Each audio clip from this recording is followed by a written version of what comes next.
Salut et bienvenue sur Stats and ML pour tous. En ce jour 13 de ce challenge, je vais vous présenter les tests d'hypothèse et plus particulièrement les tests multiples, les tests de conformité pour la moyenne, la variance et les fréquences. Avant tout, on va commencer par quelques rappels. On va commencer par les rappels sur l'hypothèse nulle et l'hypothèse alternative. C'est que les tests d'hypothèse reposent sur une hypothèse que l'on souhaite contrôler, vérifier si on rejette ou pas.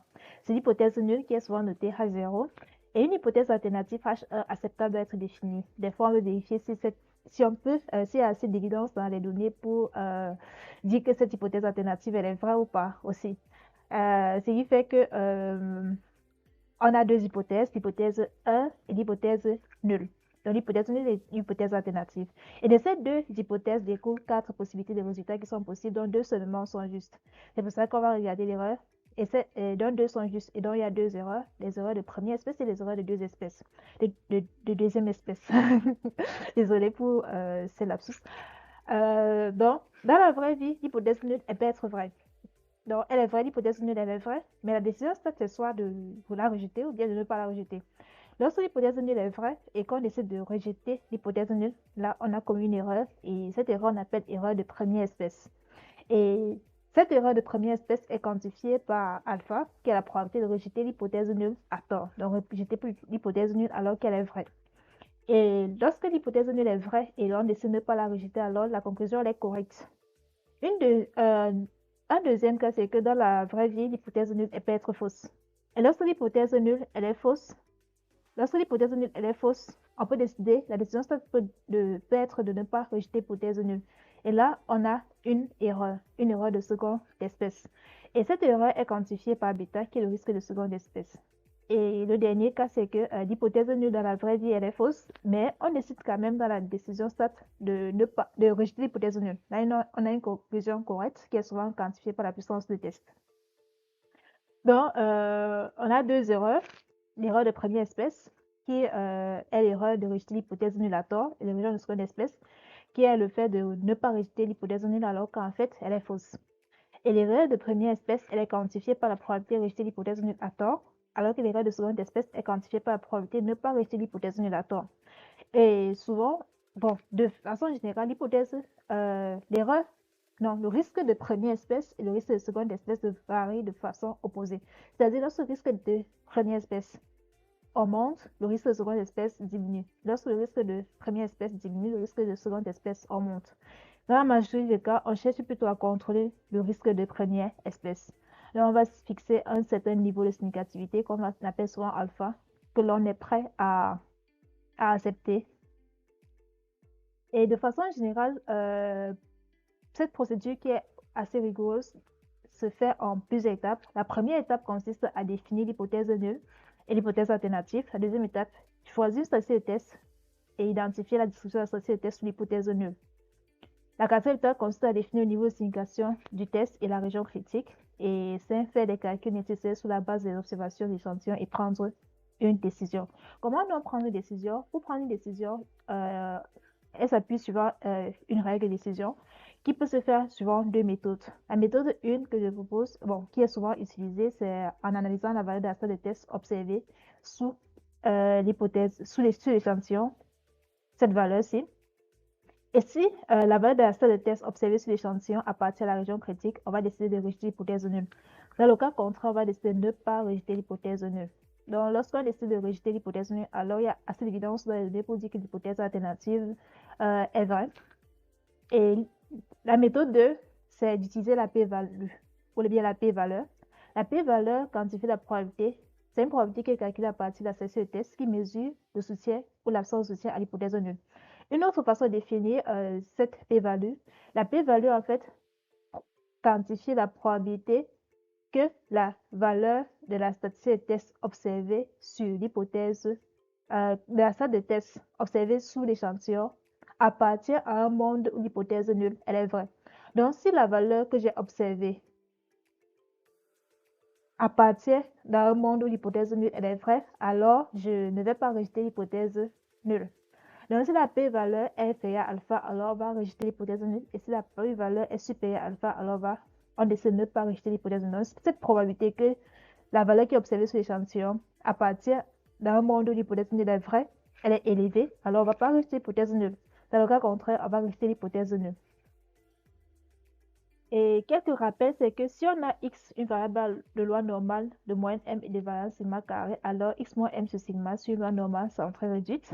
Et la définition du quantité d'ordre alpha, le quantité d'ordre alpha, c'est if de x à r tel que f de x est égal à alpha.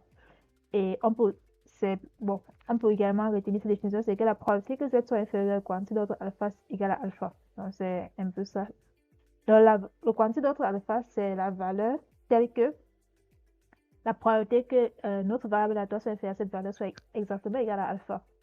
Et si on a une loi normale centrée réduite, alors le quantité d'ordre 1 moins alpha, c'est égal à moins du quantité d'ordre alpha. En général, pour une loi normale, une loi centrée et symétrique, le quantité d'ordre 1 moins alpha égale à moins le quantité d'ordre alpha. Les tests de conformité, c'est quoi un test de conformité? Quelles sont les hypothèses d'un test de conformité? Les régions critiques, comment elles sont définies?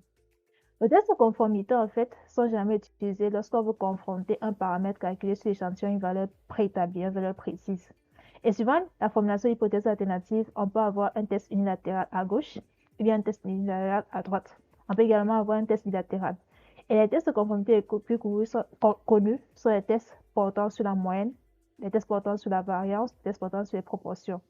Dans la suite, nous supposons que l'échantillon provient d'une loi normale ou bien que la taille de l'échantillon est assez grande.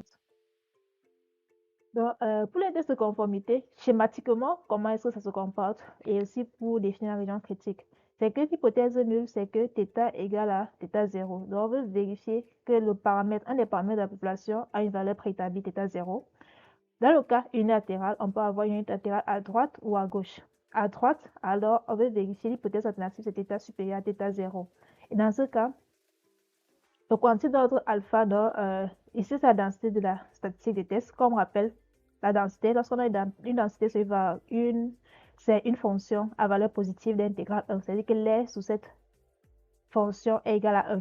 Donc là, c'est alpha, là, c'est 1 moins alpha. L'air sous la densité est toujours égal à 1. C'est la définition première d'une densité.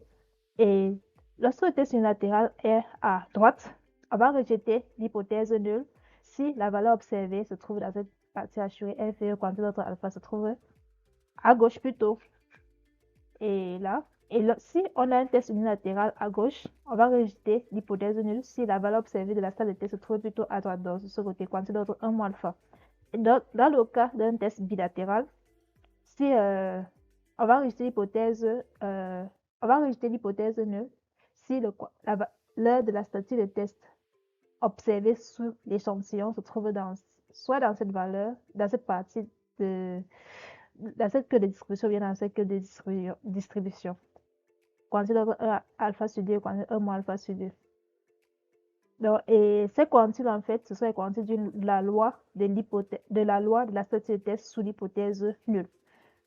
C'est pour ça qu'il est assez important. Donc, ce qui fait que à ce niveau, pour des hypothèses, lorsqu'on a formulé les hypothèses, ce qui est très important à définir, c'est la statistique de test, une statistique de test dont on connaît la loi. Et lorsqu'on connaît la loi, alors on va juste, à partir d'hypothèses alternatives, calculer les valeurs de ces quantités et prendre une décision.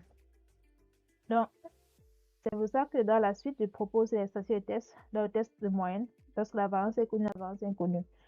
Donc, l'hypothèse nulle, c'est nu égale à nu 0. L'hypothèse alternative, ça peut être nu inférieur à nu 0, nu supérieur à nu 0, ou bien nu différent de nu 0. Et lorsque la variance est connue, la salle de test s'écrit xn bar moins nu sur racine carrée sigma carré sur n. On sait, suivant le TCL, lorsque n est assez grand, ceci converge de loi normale centrée réduite. Ou bien si nos échantillons proviennent d'une loi normale, alors cette statistique de test converge sur A0 vers une loi normale centrée réduite. Parce que la moyenne sur A0, nu égale à nu 0. Du coup, ceci converge de loi normale centrée réduite. Ce qui fait que lorsqu'on fait un test d'hypothèse de comparaison de moyenne, lorsque la variance elle est connue, vu que la statistique de test converge vers une loi normale centrée réduite, la statistique de test suit sur A0, une loi normale centrée réduite, alors les quantités que l'on va considérer sont les quantités d'une loi normale centrée et réduite. Et lorsque la variance est inconnue, on va utiliser une estimation de la variance par ceci. Et la statistique de test sera définie de cette façon. Et sous l'hypothèse nulle, cette statistique de test converge vers une loi de Student à n-1 degré de liberté. Donc, lorsqu'on fait un test de comparaison de moyenne, Si la variance elle est connue, on va utiliser les quantités d'une loi normale centrée réduite. Et si la variance elle est inconnue, on va utiliser les quantités d'une loi de Student à n-1 degrés de liberté, n étant la taille de l'échantillon. Pour le cas de la variance avec moyenne connue et moyenne inconnue, si la moyenne est connue, vu que la variance est estimée par la somme des xi par Sn carré, la somme de xi moins nu, par Sn carré, la somme de xi moins nu au carré sur n, alors la salle de test s'écrit de cette façon et sera 0 et sur le qui de n degrés de liberté.